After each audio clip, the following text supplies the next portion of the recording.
Bien, vamos a comenzar. Bien, hoy hacemos la clase en Masterclass, Introducción al Salvamento Acuático, en nombre de Jorge, instructor en rescate náutico. Ahí tienen mi número de matrícula. Bien, introducción. El rescate y salvamento acuático no se reduce a las piscinas y playas. En muchas ocasiones se producen complicaciones en ríos, riadas e inundaciones. Inundaciones. Debemos tener conocimiento básico para defendernos en dicho medio, y como equipo de emergencia nos vemos en la obligación no solo de poseer estos conocimientos que salvaguarden nuestra vida, sino también conocimiento básico para la preparación extra que nos permita salvaguardar la vida de los demás, de terceras personas. Respecto a la seguridad y la preparación, serán nuestras premisas para poder abordar de una manera eficaz cualquier tipo de intervención en el medio acuático. Maximizar cuando entra en juego una variante que sin duda aumenta considerablemente el riesgo que asumiremos en plena actuación. Hablamos de la corriente, el flujo de corriente de agua. Como podemos observar, hemos comenzado con un pool de factores. Vamos a comenzar que sin duda exigirán que nosotros y todo nuestro potencial profesional en ayudar para que estas intervenciones lleguen a buen puerto y con unos resultados óptimos, prevaleciendo siempre la seguridad del rescatador y de la víctima. Para comenzar, debemos tener conceptos básicos sobre hidrología, para así podamos entrar más de lleno en técnicas y procedimientos de trabajo en el medio acuático. Hidrología básica, orientación del río. Debemos tener claro a la hora de dar indicaciones dónde nos encontramos en el río o riada, para que demos información veraz y fácil de interpretar. Tendremos que tener claros los márgenes u orillas. Para ello siempre miraremos la corriente y nos situaremos en la misma dirección de la corriente, teniendo entonces A, margen derecha u orilla derecha, lado derecho del río mirando hacia abajo. B, margen izquierda u orilla izquierda, lado izquierdo del río mirando hacia abajo. Tipo de agua. Tenemos el agua blanda, se caracteriza por un color blanquecino y aspecto humoso. La cantidad de aire exigente es muy grande, generando grandes burbujas de aire y dando ese color. Son aguas donde la flotabilidad disminuye considerablemente, dificultando por ello el nado en este tipo de aguas, como vemos en la toma fotográfica. Agua mixta, el color no es tan blanco como en la blanda, pero aún vemos algunas formaciones de esta burbuja, aunque el tamaño de la burbuja es mucho menor que las blandas, permitiendo un poco más el nado en ellas. Agua dura se caracteriza por tener un aspecto sólido, donde observamos movimientos agotados que producen burbujas. El aire casi inexistente en este tipo de aguas. Nuestra flotabilidad es mayor y por lo tanto no facilita el nado en ellas. Y podemos ver una toma fotográfica de aguas duras. Escala internacional de la dificultad de ríos. Las aguas rápidas podemos clasificarlas en 6 niveles dependiendo de algunos factores que ahora detallaremos. Clase 1, agua moviéndose con pocos rizos y pequeñas olas, con pocos o sin obstáculos. Clase 2, rápidos, fáciles, con olas de hasta 1 metro o de ancho. Canales claros, que son obvios, sin exploración, se requiere alguna maniobrabilidad. Clase 3, rápido, con olas altas e irregulares, posee pasajes angostos que requieren de gran maniobrabilidad, pueden requerir exploración desde la orilla del río. Clase 4, rápido, largos y difíciles, son pasajes estrechos que requieren maniobras precisas en aguas muy turbulentas. Es necesaria una exploración desde la orilla y las condiciones hacen el rescate muy difícil. Clase 5, extremadamente difíciles, largos y muy violentos. Son rutas muy congestionadas y angostas, las cuales deben ser exploradas siempre desde la orilla, condiciones para rescate muy difíciles. Clase 6, entrada muy peligrosa y casi imposible, grave, peligroso para la vida, rescate es casi imposible de el agua. Estudiarlo siempre desde la orilla en todas las condiciones. Caudal y color. El caudal de agua que discurre por un río siempre variable, por lo que dificulta la graduación de la dificultad del río. No siempre el aumento es en el caudal significa aumento de las dificultades, pero sí la velocidad y fuerza del río, lo que se traduce en aumento de peligrosidad. El color del agua va a ser el dato más significativo del cálculo del caudal del río, excepto cuando haya causas externas que lo modifiquen. Agua clara, cierta transparencia que nos deja ver o intuir claramente el fondo, nos indica un caudal normal.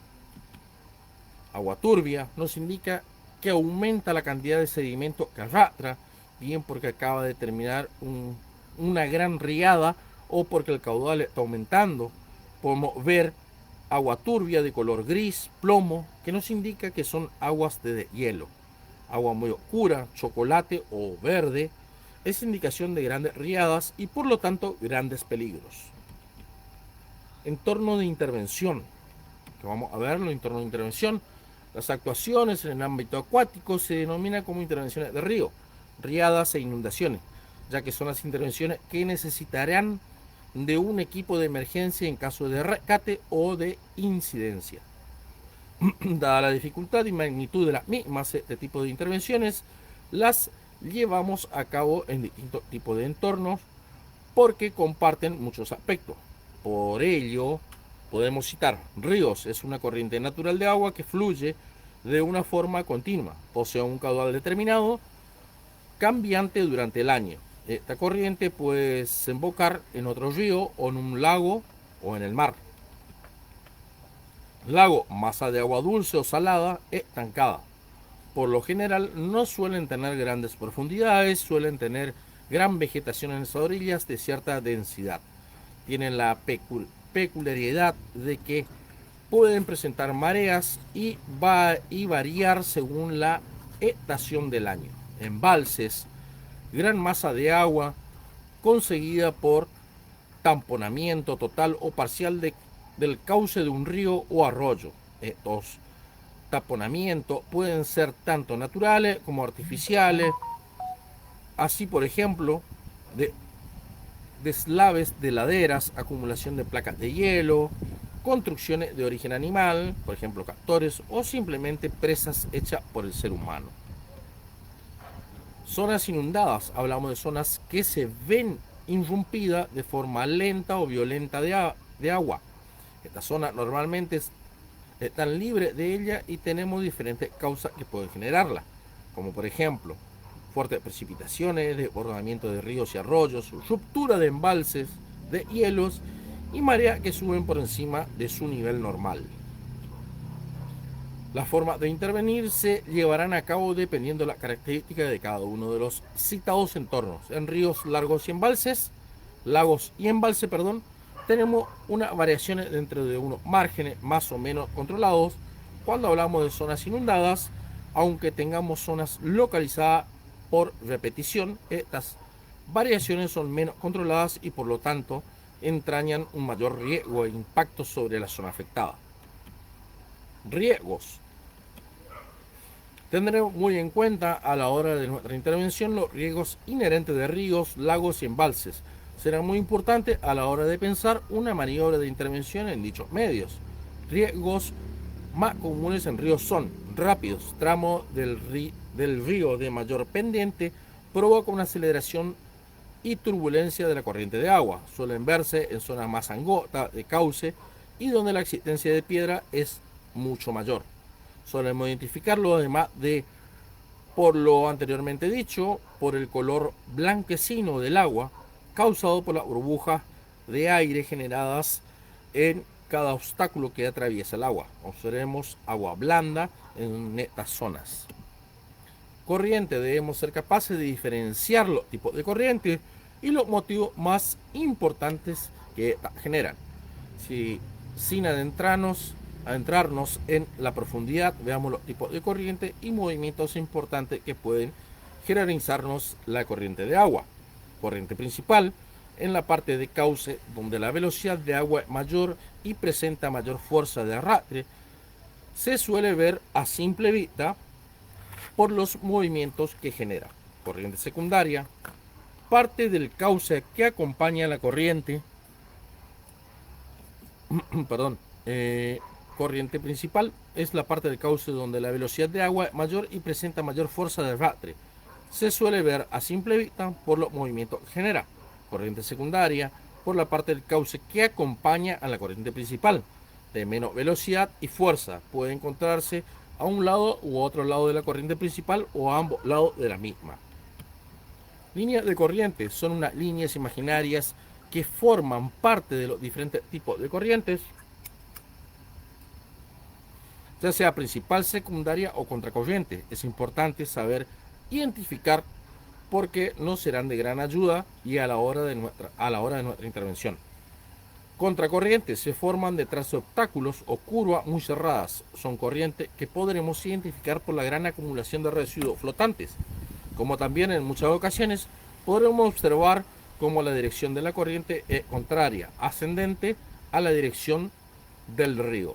Estas corrientes serán descansos ideales a tener muy en cuenta a la hora de un rescate, así como saber identificarlas y acceder a las mismas.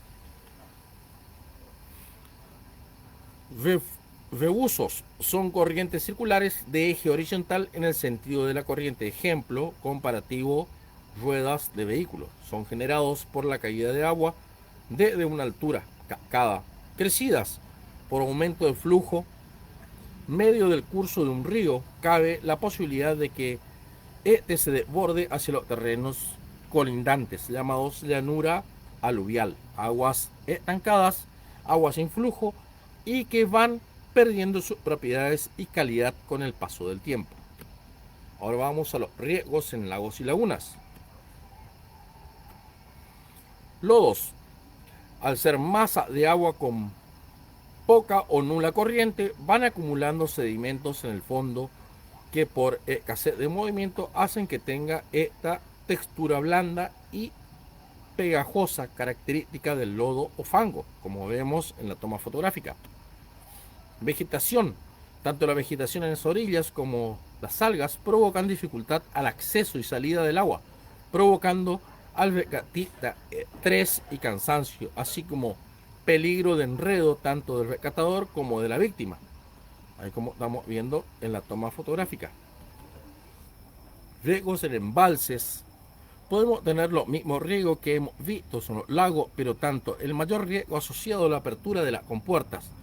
Esto se realiza de forma manual o automática, por lo que a la hora de una intervención en este tipo de lugares debemos dar conocimientos a las autoridades y confederaciones pertinentes, para con ello evitar posibles peligros a los que nos expongamos en el factor humano indirecto.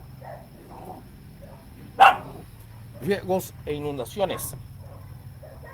Los riesgos en las inundaciones son una mezcla de todo lo expuesto anteriormente, ya que nos encontramos con zonas que normalmente no se encuentran afectadas por agua y que en un momento determinado se ven expuestas a masas de agua, ya sean estancados o en movimiento, por precipitaciones desmesuradas. El terreno no puede absorber la cantidad de agua recibida en un corto periodo de tiempo, por desbordamiento de cauces o escorrentía.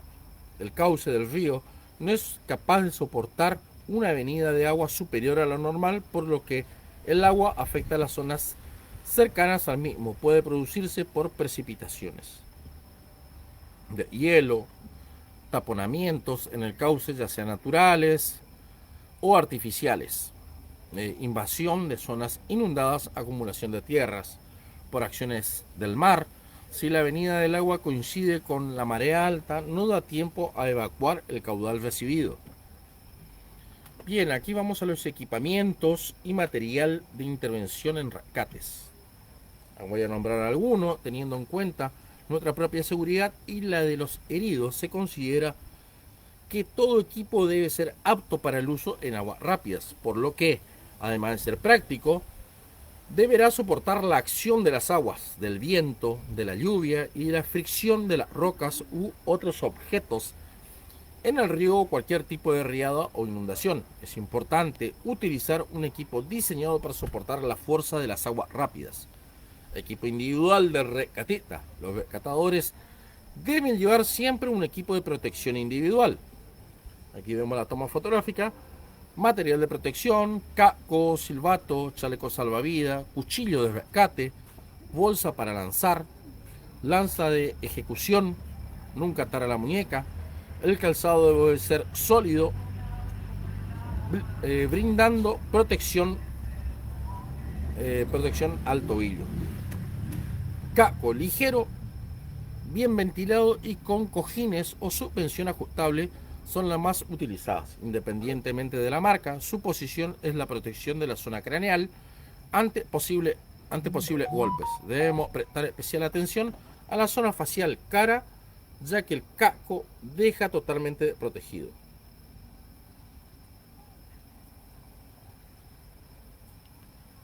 Bien.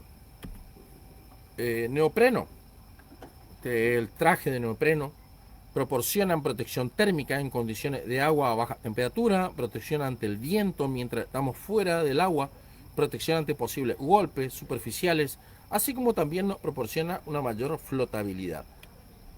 Chaleco se utiliza este material para ayudar a la flotabilidad del rescatador. Doy ejemplo, en Estados Unidos los chalecos recomendados para el servicio de agua de guardacostas son del tipo 3 a 5. Esto se traduce en que la flotación que proveen es de un mínimo de 7 kilogramos. Los chalecos deben ajustarse al cuerpo del rescatador mediante cintas de fijación y suelta rápida. Está fabricado en material resistente con zonas muy reforzadas para evitar una posible ruptura mientras se trabaja. Debe ser lo más cómodo posible para así facilitarnos el nado, existiendo multitud de modelos en el mercado.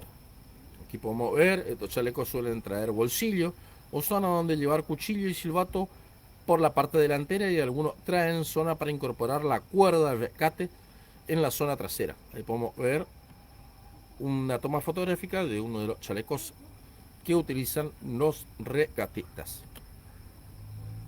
Bueno, calzado. Aquí debemos combinar la protección con el agarre y la contención de temperatura. Podemos dividir esta parte: calzado adecuado para rescatar en aguas turbulentas, ríos, riadas, inundaciones, y calzado adecuado para agua tranquila, pantalones largos en piscinas y balsas. Lo más adecuado para aguas turbulentas es la utilización de carpines de neopreno reforzado con suela de goma para garantizar el mejor agarre, combinando con la protección térmica y ante golpes que nos asegura. Este tipo de calzado nos permite movernos con facilidad y de forma segura por el terreno seco hasta realizar el rescate, evitando posibles percances por cortes, golpes, heridas punzantes en los pies. Además, nos permite cierta facilidad a la hora del nado. Ahí tenemos una toma fotográfica del calzado de neopreno.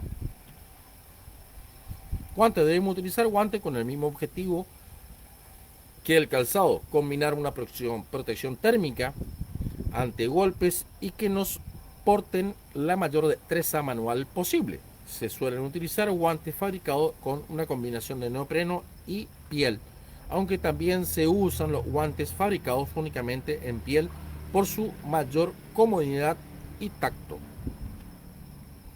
Cuerdas: la cuerda para el rescate acuático viene en una bolsa de material resistente, cordura o similar, con un asa en la bolsa y el otro extremo más distal de la cuerda con respecto a la bolsa. La cuerda estará fabricada en polipropileno, nylon o cualquier otro material que flote. Las longitudes pueden variar dependiendo del modelo o tipo de cuerda. Cuchillo: un buen cuchillo es esencial en rescate en ríos. El cuchillo es considerado una herramienta vital en caso de salvamento y no deberá ser usado para otro propósito. Debemos llevarlo en un lugar totalmente accesible a la vez seguro.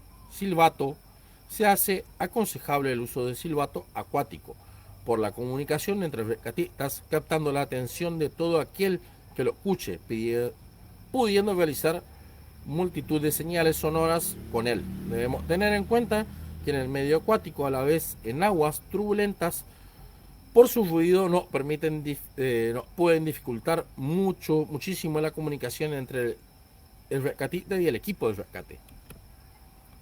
Traje seco, además de proporcionarnos la protección anteriormente dicha, nos aporta una protección extra ante el trabajo de aguas contaminadas. Arneses: existe en el mercado una gran cantidad de aparatos de flotación personal especiales como chalecos salvavidas de rescate montados sobre un arnés. Los ronzales de arrastre son una de las opciones, pues son una excelente herramienta en caso de que alguien se caiga al agua y se tenga que salvar. Además del equipo de protección individual, los rescatistas debemos contar con material o equipo adicional de seguridad de rescate. Aquí vemos todo el equipo de protección personal que debe llevar el rescatista. Material adicional de rescate. Tenemos el floppy, tubo de rescate o también llamado lata, diferentes nombres con lo que se conocen a estos materiales. Básicamente es un flotador con diferentes cualidades de material, pueden ser flexibles, rígidos, etc. Según veremos que unido mediante un cabo a un arnés servirá para autoprotección, ya que nos aportará flotabilidad posible ante cualquier accidente que pudiéramos sufrir durante cualquiera de las secuencias de rescate. Siempre estaremos unidos a él. Localización: gracias a su color específico y llamativo, que obviamente viene de color naranja, desde la tierra podrán seguir mejor nuestros movimientos. Ante víctimas conscientes nos permitirá mantener una distancia de seguridad consiguiente, no llegar al cuerpo o a cuerpo por el peligro que ello conlleva. Posibilidad de aplicar técnicas de reanimación pulmonar en el medio acuático. Facilidad y ayuda en los arrastres y remolques de las víctimas inconscientes. Ahí tenemos la toma fotográfica de este equipo de rescate. Aleta: de gran ayuda para trabajos en costas, ríos, lagos, etc. Bien por la distancia a recorrer o por corrientes y mareas. Nos evitarán un gasto innecesario de energía que nos reforzará el salvamento y nos autoprotegerá en todo momento. Podemos encontrar infinidad de modelos, aunque básicamente las dividiremos en calzadas y abiertas, largas o cortas, y blandas o duras, según la utilización que vayamos a darle. Torno de rescate: arnés provisto de un mosquetón quitavueltas con un cabo flotante de color vistoso y de una longitud de entre 400 a 500 metros, con su fin en un rodillo, con pie provisto de un recordatorio de señales visuales, un freno, asas y mochila para transporte y un manubrio para recuperar el cabo. Su función es básicamente dentro del ámbito de la cobertura, sin necesidad o posibilidad de usar embarcaciones de rescate. Se le denomina cordón de vida, ya que en algunos momentos es la unión única entre tierra y sus compañeros. Aquí tenemos la toma fotográfica del torno de rescate para que puedan ver. Ahora pasamos a la camilla inmovilizadora flotante. Sus funciones, tanto en agua abierta como cerrada, son excepcionalmente en la labor de prevención ante lesiones de columna y cervicales, evitando un agravamiento innecesario. Su flotabilidad nos ayudará en todo momento, así como sus cintas de seguridad que, unido al movilizar el cuello, evitará unas mayores lesiones. Ahí tenemos la toma fotográfica. Esta camilla provista de orificios laterales, anteriores y posteriores para modificar las posiciones de la cinta de seguridad, siendo de gran utilidad en todo tipo de víctimas. Cuerdas: utilizaremos, a ser posible, cuerdas flotantes para la instalación de sistemas de retención y tracción del medio acuático. Las longitudes variarán dependiendo de la instalación que montaremos, recomendándose siempre cuerda con un mínimo entre 25 a 30 metros. Moquetones y material duro para montaje de sistema de evacuación y o de seguridad. Utilizaremos este tipo de material para complementar a las cuerdas en el montaje de las instalaciones anteriormente mencionadas. Embarcaciones. Podremos utilizar embarcaciones neumáticas a motor como zodiac plegables o semirígidas, así como embarcaciones neumáticas sin motor tipo rafting, para la que tendremos mejor manejo en determinadas ocasiones. Botiquín y material de primeros auxilios. Dispondremos de un botiquín con material básico de primer auxilio para una primera curas, así como férulas, collarines, para la mejor inmovilización de la víctima. Intervención en el medio náutico. Aquí vamos ya a lo que es el trabajo en el medio acuático. Procedimientos en el rescate. Los accidentes pueden ocurrir por 1000 motivos en el medio acuático, empezando por unas mallas condicionales ambientales, lo que puede generar riadas e inundaciones, hasta un atrevimiento excesivo en ríos, falta de información, experiencia y o formación. Toma de decisiones ante una emergencia. La cabeza es la mejor herramienta de rescate con la que contamos, donde nos encontramos todo un arsenal de seguridad. En ella está toda la información que poseemos sobre primeros auxilios, rescate con cuerda, técnica de natación, etc. Nos ayudará a pensar una solución de la mejor forma a los problemas que nos enfrentamos. Ante que nada hay que mantener la calma y poner las ideas en orden, observar determinadamente la situación, teniendo en cuenta las variantes posibles, condiciones, posibles peligros externos y manera segura de actuación. La toma de decisiones durante una urgencia es el momento más importante, porque es el acto en el cual decidimos cuál será el procedimiento y la forma de reaccionar en un evento de esta magnitud. Control de la situación. Para el control de una situación de emergencia es importante tener conocimiento adecuado del caso, el tipo de percance, grado de peligrosidad, riesgo que debemos tomar y las vicisitudes y contratiempos a los que nos enfrentamos. Una vez definidos los planes de emergencia, estos deben ser puestos en conocimiento de todos y cada uno de los rescatadores. Igualmente, se deberá equipar con los elementos necesarios para el adecuado cumplimiento del rescate a realizar. Prioridad en el rescate. Existe la diversidad de opiniones pares en este apartado en cuanto a la prioridad de un rescate, ya sea acuático o no, por lo que es cierto que somos rescatadores. Vamos al socorro de personas que necesitan nuestra ayuda para en muchas ocasiones salvar la suya, pero no surge la gran problemática del rescatador o víctima. Siempre debemos estar seguros de lo que debemos hacer. Siempre decimos en todos los cursos, si no estamos seguros de lo que vamos a hacer, no lo hagamos. Por más que sepamos la técnica y tengamos dudas, no lo hagamos. ¿Por qué? Porque nos podemos llegar a convertir en una víctima más. Tenemos la opción de la víctima por los siguientes motivos. Equipo de protección individual con el que cuenta el rescatador y no la víctima. Conocimiento sobre el medio y manera de actuar que posee el rescatador y no la víctima. Suposición del mejor estado físico y de salud del rescatador ante la víctima. Son los motivos que nos llevan a pensar que la vida de la víctima corre más peligro que la del rescatador y la cual no haría decantarnos por ella. También tenemos la opción de elegir al rescatador. En nuestras intervenciones, la prioridad es nuestro bienestar y el de nuestros compañeros. Siempre debemos intentar mejorar la situación y que podemos pasar de tener una víctima a tener dos. Por eso les decía, siempre nosotros debemos observar el lugar, generar un plan de manera inmediata, obviamente, y la práctica es al maestro. Siempre debemos practicar diferentes tipos de formas de rescate, porque a la hora de llegar al lugar vamos a saber desenvolvernos mejor, y si tenemos duda no lo hacemos.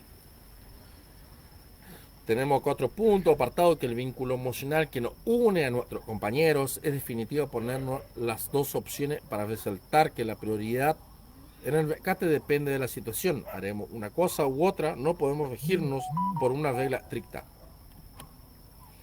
Evacuación. La evacuación de la víctima en los ambientes acuáticos se considera de extremado. La diferencia entre el rescate del río y en montaña tiene que ver con la dificultad de evaluar la magnitud del problema y la influencia de las condiciones combatientes, tanto del clima como del río, de manera adecuada. Y aquí vamos a algo importante que seguro están esperando escuchar, que son las técnicas de rescate.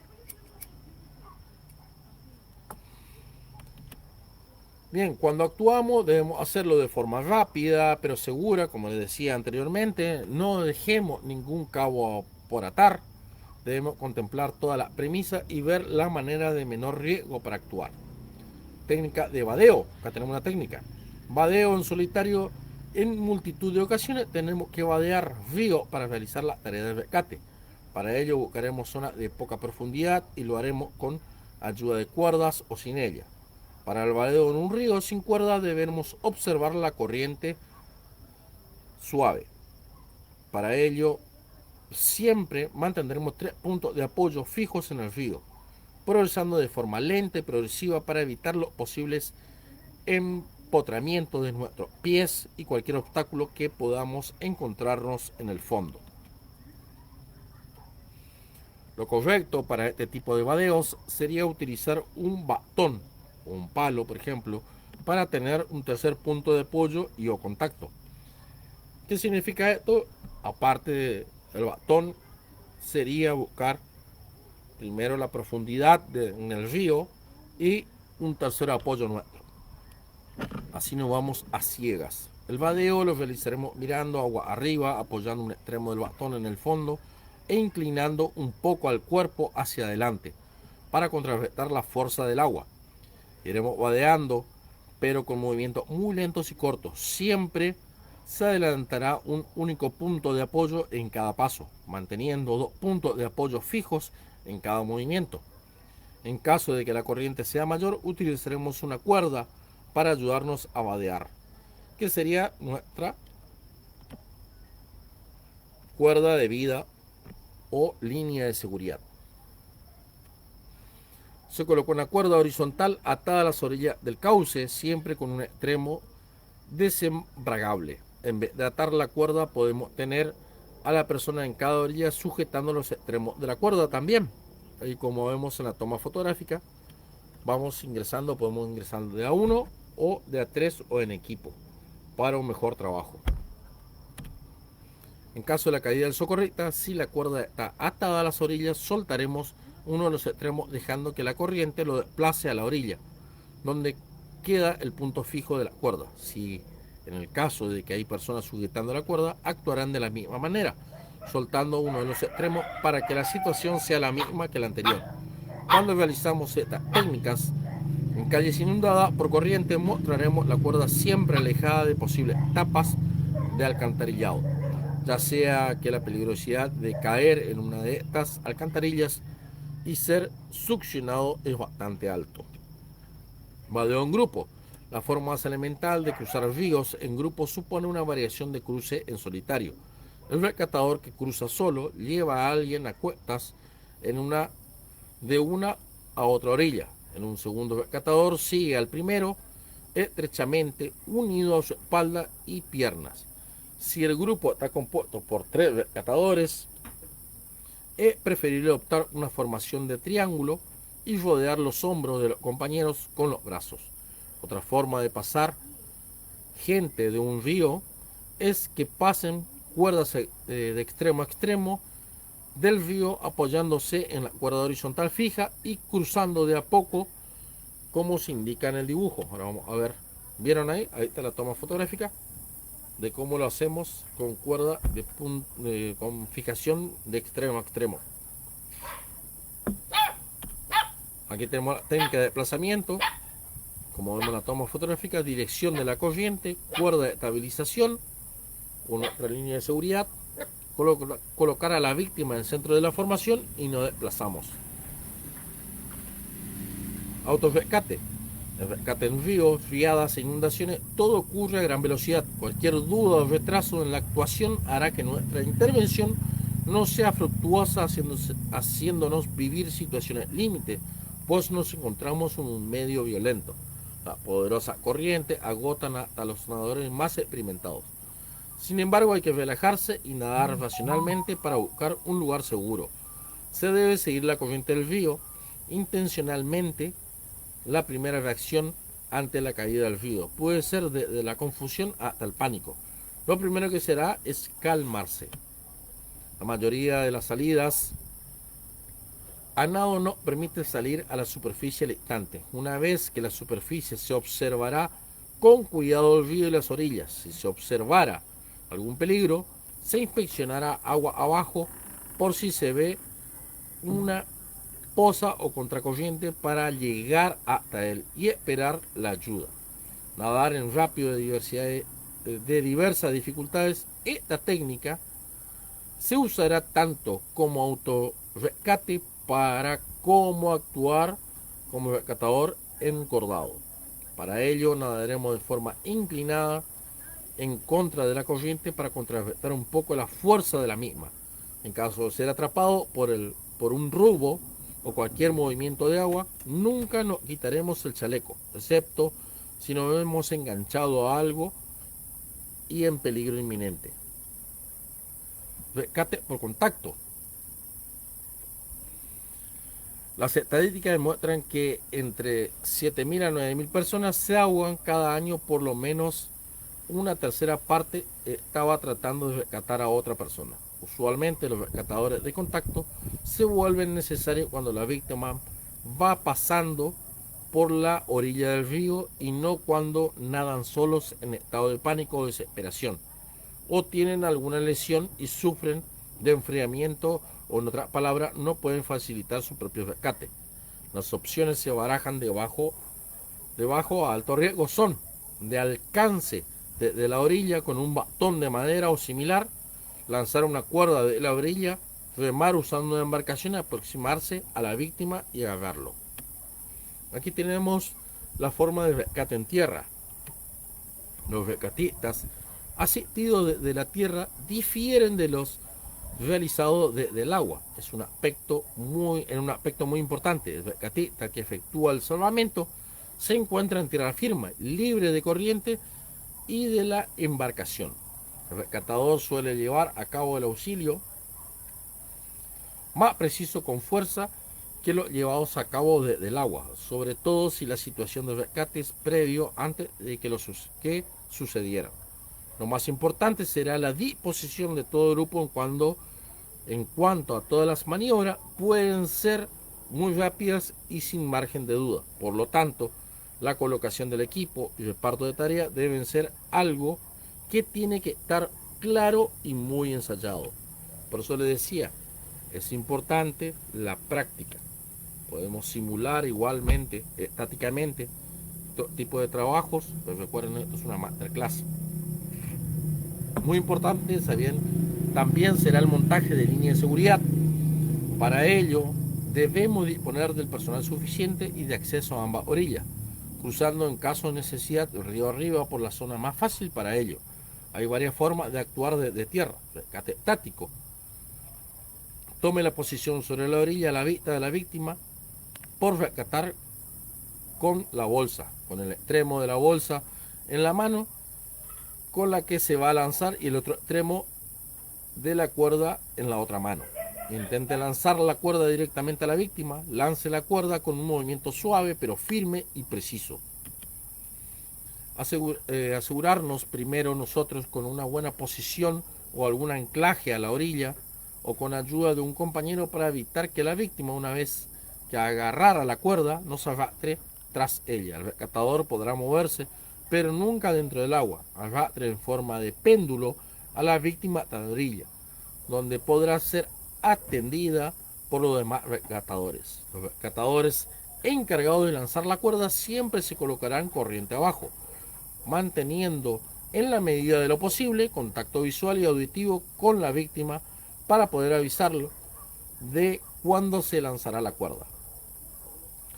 De nada sirve lanzar la cuerda si la víctima no se percata de que esto está pasando, pues no podrá agarrar dicha cuerda. cada dirección. Acá podemos ver la toma fotográfica. Lo pueden hacer un poco de zoom, arrojar por lado de la orilla, zona del objetivo, por ejemplo, arrojar detrás de la víctima, acercar a la víctima al descanso, colocar la cuerda sobre el hombro opuesto a la ribera de salida. Ahí tenemos la toma fotográfica, así que no, quédense tranquilos que el material lo voy a pasar. Rescate dinámico. Nos ubicamos en una orilla, establece el contacto visual con la víctima en la mano con la que vamos a lanzar. Sostendremos la bolsa y la otra mano el extremo opuesto de la cuerda. Intentar lanzar la cuerda al nadador. Lanzar con movimiento suave pero a la vez firme y preciso. Un buen lanzamiento nos asegura un elevado tanto por ciento de éxito en los rescates.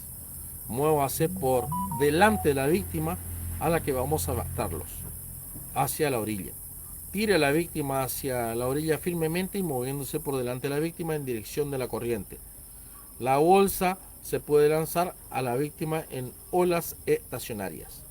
La bolsa de la víctima se moverán a la misma velocidad aproximadamente. Si la bolsa cae en una ola diferente a la que se encuentra la víctima, no llegará a verla y por lo tanto el lanzamiento será inefectivo. Ahí podemos ver la toma fotográfica, área de rescate, siempre al lado de la orilla y lanzando la bolsa. Rescate mixto tierra-agua, realizando del agua podemos apoyarlo desde tierra, pero la víctima es estática en zona donde no llegamos, lanzando la cuerda.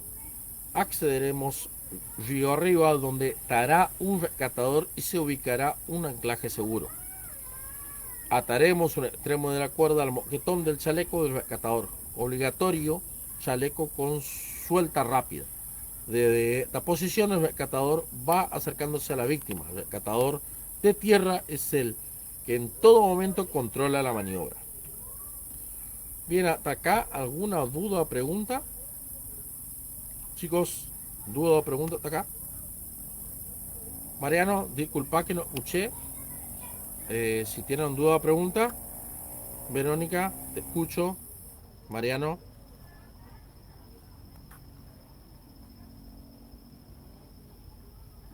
No, por mi parte no hay duda. Bien. La señora Verónica tiene levantada su mano, pero desde mi punto de vista, yo como guardavida, por ejemplo, hay algunas actualizaciones que se han venido haciendo hace ya 4 o 5 años, más o menos, en el cual ya, por ejemplo, los trajes de neopreno por ahí se obvían, no se usan, sino más de un material llamado Spectra, igual que los guantes y el tema de las botitas, ya que el material Spectra es un quíntuple prensado de material más resistente, evita cortes, puede conservar más incluso la temperatura corporal que el neopreno común. El tema de siempre las reglas de salvamento, porque por ahí nosotros siempre tenemos que tener las cuentas de las reglas, ¿sí? Del tema de saber qué hacer, qué no hacer, cómo hacer, porque por ejemplo nosotros siempre tenemos que tener en consideración entrada al agua, control de la víctima, la comunicación, evaluación y primeros auxilios y seguridad del rescatista. ¿Sí? Tenemos que recordar que también nosotros tenemos el deber de cuidarnos nosotros. No por tal o cual cosa podemos llegar a someternos a un incidente. El tema también por ahí de lo que es material metálico, ¿sí? Normalmente se usan materiales carbonados o bien pavonados al carbono o de algún otro tipo de material que no se oxide, ¿sí? Por ejemplo, también las actualizaciones de los trajes. Tenemos los wetsuit, que son trajes isotérmicos, ¿sí? Que inclusive aguantan casi 30 veces más que los otros trajes convencionales. Aísla totalmente la temperatura y conserva la temperatura corporal, evita la hipotermia, ¿sí? También tenemos el tema de las gorras, todo lo que es la parte de las gorras para los rescatistas, ¿sí? Las luces, ¿sí? Que son los estrobos, que normalmente usan en el chaleco los que realizan el rescate, el equipo de señalización y todas esas cosas que normalmente se van modificando. Normalmente al guardavidas lo vamos a ver con un torpedo, con un salvavidas, normalmente lo vamos a ver en la playa, en una pileta, pero también tenemos que recordar que podemos actuar ante un rescate de emergencia en el agua. Pero hay una clave importante también. ¿Cuál es? ¿Quién me puede decir cuál es la clave importante? ¿Alguien quiere decirme cuál es la clave importante para el rescate acuático?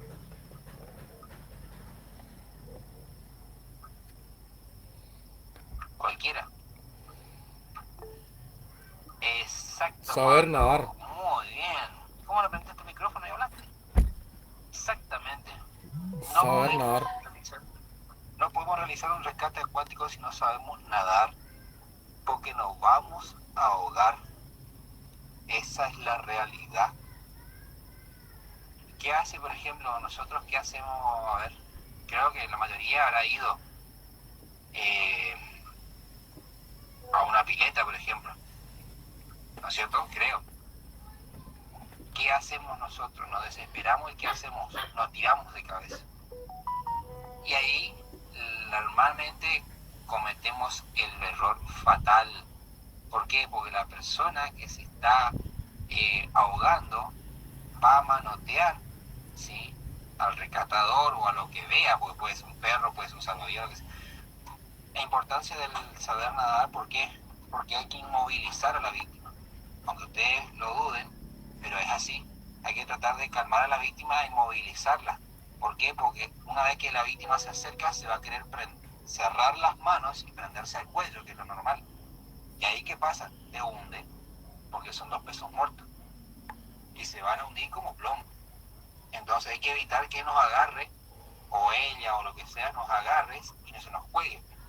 Siempre evitando, ¿sí?, nadando obviamente, dando espasmos, flotando, como quieran llamarlo, depende de la técnica que utilicen, acercarse a la persona y tratar de siempre sacar las manos y voltearlo a la víctima, ¿sí? Cosa que no se nos prenda a nosotros, tratar de nosotros con un brazo sostener el cuerpo de él y tratar de mantener la calma para mantener la flotabilidad, ¿sí?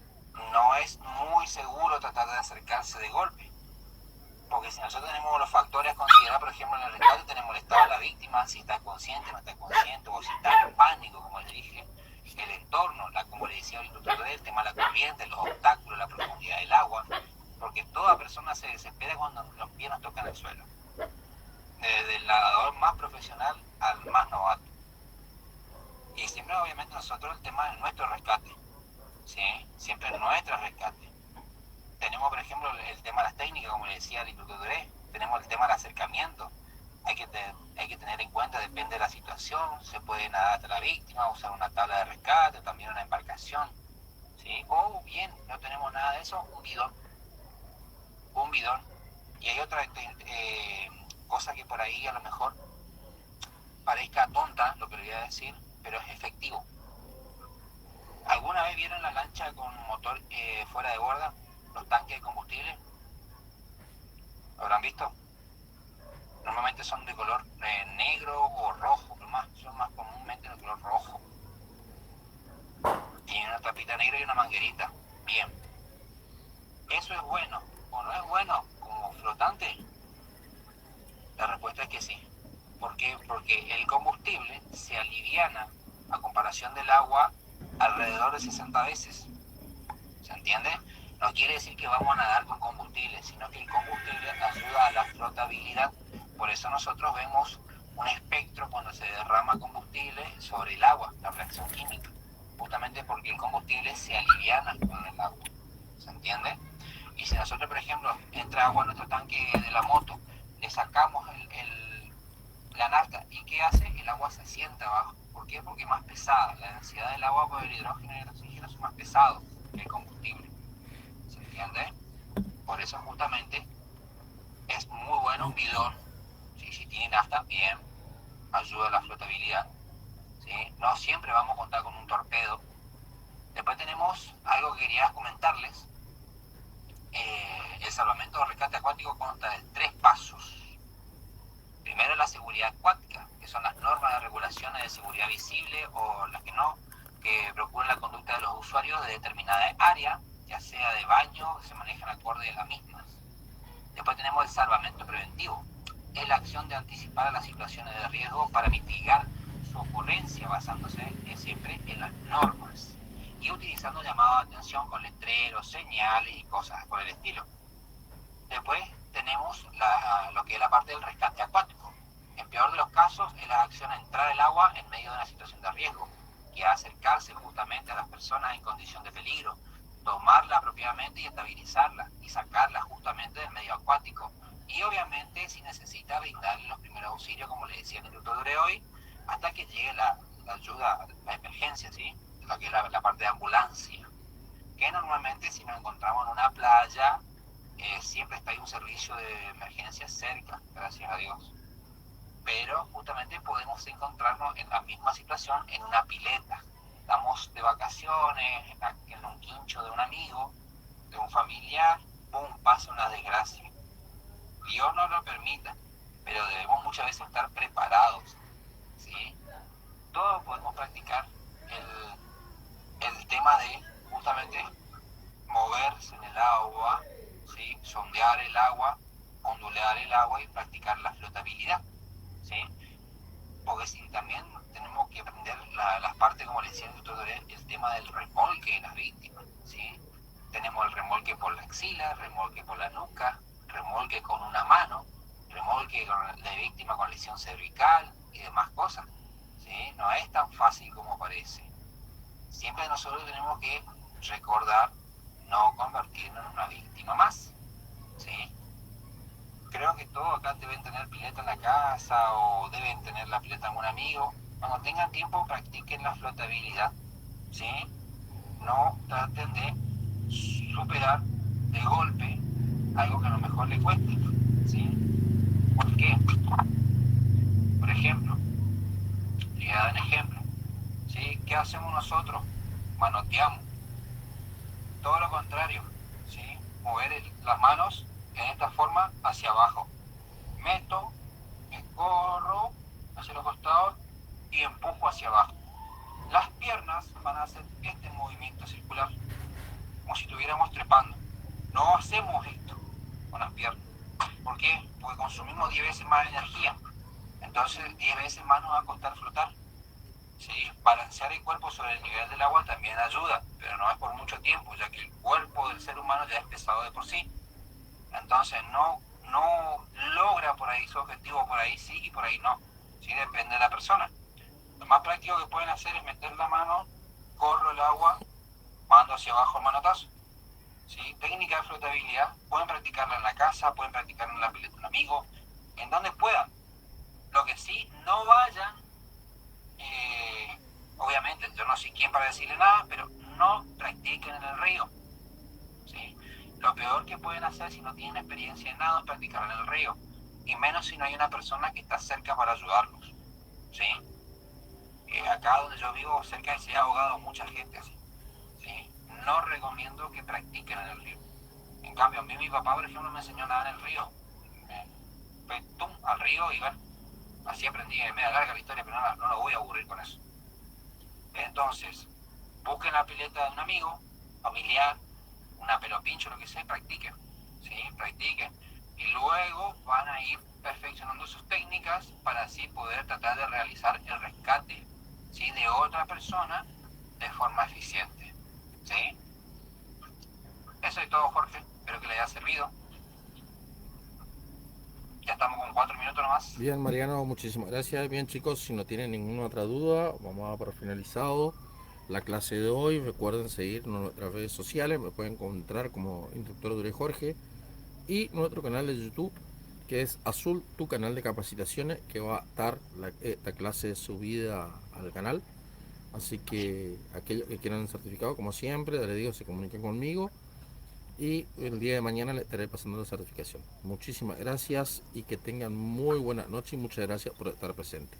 Espero que sea de utilidad la pequeña información que le brindamos. Muchas gracias a todos, que tengan muy buenas noches, buen descanso y hermoso fin de semana.